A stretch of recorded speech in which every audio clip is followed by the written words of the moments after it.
In this video, I'll guide you through the steps to hide the badge icon on Telegram.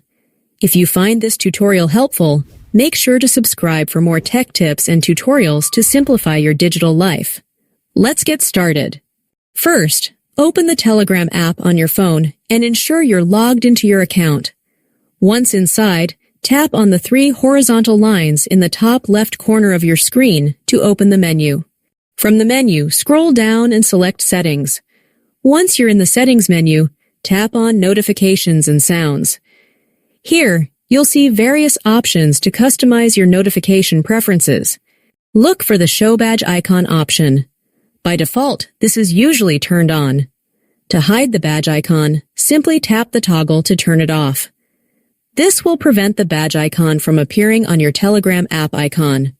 And that's it! You've successfully hidden the badge icon in Telegram. If this video was helpful, don't forget to give it a thumbs up and subscribe to the channel for more easy-to-follow tutorials. Thanks for watching, and I'll see you in the next video.